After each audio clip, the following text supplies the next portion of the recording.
스쿨프 여러분 안녕하세요. 고등학교 과학 윤근섭 선생님입니다. 오늘의 본격적인 수업을 시작하기 전에 질문 하나 드리겠습니다. 사진 속 동물들이 어떤 동물인지 아시겠나요? 네, 맞습니다. 여우입니다. 그런데 조금씩 다르게 생겼죠?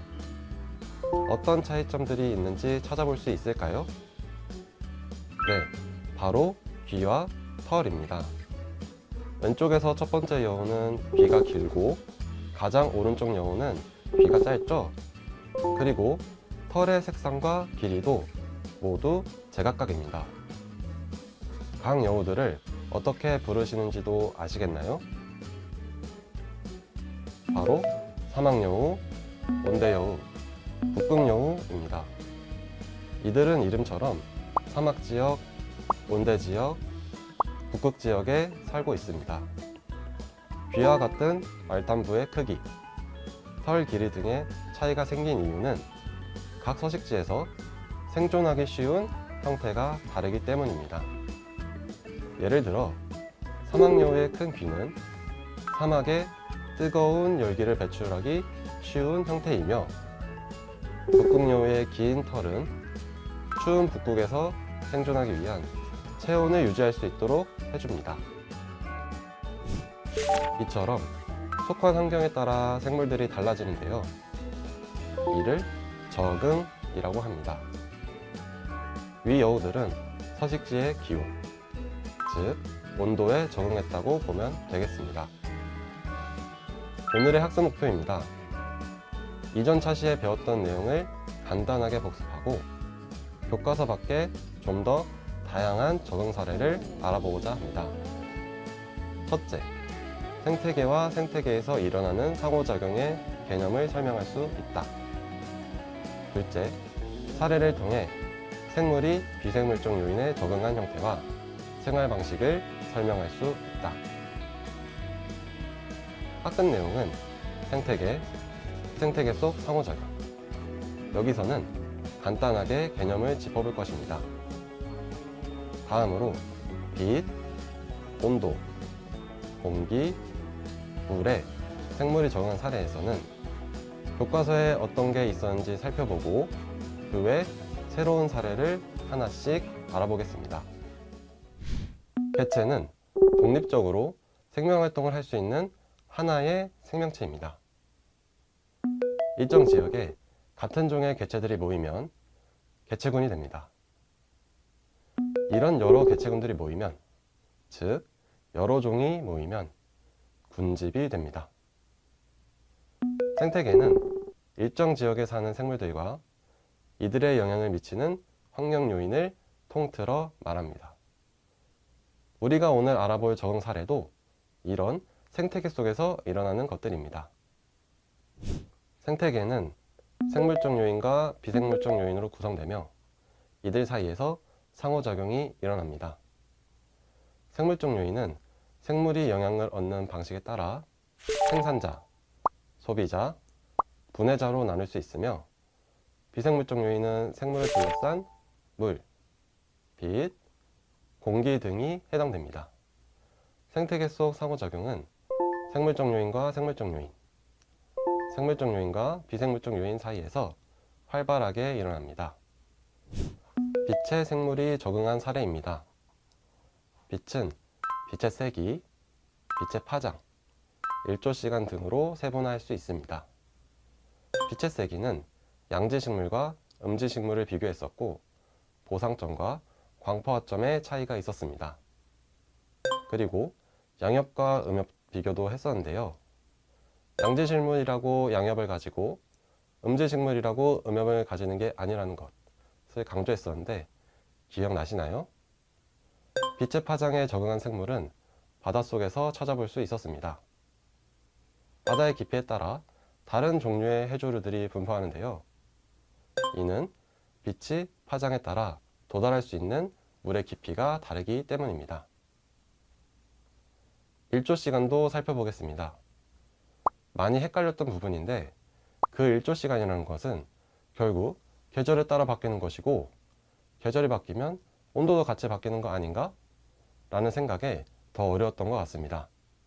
다시 강조해드리면 생물들이 일조 시간에 적응한 결과는 생물의 생식 시기와 활동 시기에 영향을 주고요.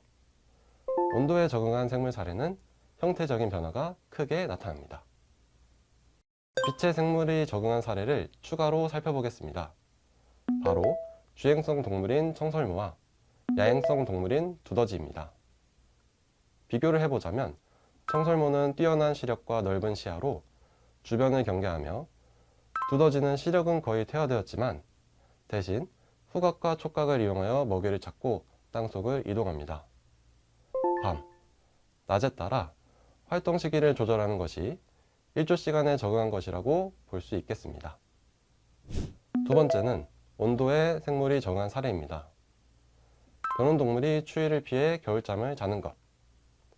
온도가 낮은 지역에 사는 정온 동물의 외형이 두꺼운 털로 덮여 있는 것이 주요 사례였으며, 낙엽수와 상록수처럼 나무의 종류에 따라 낮은 온도를 버티는 방법이 달랐다는 것 기억나시나요?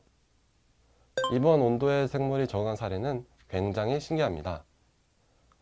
주인공은 바로 섭씨 100도인 뜨거운 심해 열수 불출공에 사는 폼페이 벌레와 영하 1.9도인 남극 심해에 사는 남극 빙어입니다. 두 생물 모두 극한 환경에 사는 생물인데요. 폼페이 벌레의 경우 사진은 제가 모자이크 처리를 했지만 겉에 하얀 털 속 특수 요소를 분비하는 세균 덕에 뜨거운 온도에서도 생존 가능하며, 남극 빙어는 혈액 속 결빙 방지 단백질로 인해 얼지 않고 체온을 일정하게 유지할 수 있다고 합니다. 세 번째, 물에 생물이 적응한 사례입니다. 물이 증발하는 것을 막기 위해 딱딱한 외피를 가진 조류의 알, 장수풍뎅이, 도마뱀의 사례를 알아보았었죠. 특히 알의 경우 다른 생물들의 알은 말랑하고 우리가 자주 보던 계란 같은 조류의 알만이 딱딱했다는 사실을 알았을 때 많이 놀라하던 여러분의 모습이 기억에 남아 있습니다. 낙타는 등의 혹에 지방의 형태로 에너지를 저장했는데요. 이를 사용하고자 지방을 분해하는 과정에서 물이 나와 몸속 수분을 유지할 수 있었죠. 그리고 구레옥장 같은 식물은 공기주머니를 가지고 있어 물 표면에 떠 있을 수 있었습니다. 물에 생물이 적응한 사례로 회전초와 선인장을 소개하고자 합니다. 선인장은 익숙할 수 있는데요. 회전초와 비교해서 보면 더 재미있을 것 같아 앞이 아닌 여기에 넣어봤습니다. 먼저 회전초는 물이 부족해지면 뿌리를 똑 끊어내고 대굴대굴 굴러다니면서 씨를 뿌리기도 하고 새로 정착할 물이 있는 곳을 탐색합니다. 반면 선인장은 한 곳에 뿌리를 내리고 오랜 기간 물을 저장하며 버팁니다. 선인장의 외형을 보면 물을 저장하기 위한 통통한 줄기와 증발을 막기 위한 얇은 가시 형태의 잎을 가지고 있는데요. 반면 회전초는 가볍고 둥근 외형을 가지고 있습니다. 같은 물 부족에 대응하는 방식이 정말 다르지 않나요? 공기에 생물이 적응한 사례로는 한 번의 호흡으로 오랜 시간 잠수할 수 있는 고래의 근육 속 높은 미오글로빈 농도, 공기가 적은 고산지대에서 몸속 전체에 산소를 공급하기 용이하도록 혈액 속에 많은 적혈구수를 가지도록 적응한 고산지대에 사는 사람, 호흡 방식에 따라 땅 위, 땅 속에 사는 세균의 종류의 차이를 알아보았었습니다. 이번 공기에 생물이 적응한 사례는 편백나무입니다. 편백나무는 공기 중으로 피톤치드라는 물질을 방출하는데요. 피톤치드는 공기 중 유해 물질을 제거하고 주변 산소 농도를 높이는 데 도움을 줍니다. 다른 한편으론 편백나무에 달라붙은 해충의 천적을 불러모으는 역할도 한다고 하는데, 가만히 제자리에 서 있을 수밖에 없는 나무가 이곳저곳 날아갈 수 있는 공기를 정말 잘 이용하고 있다는 생각이 들지 않나요?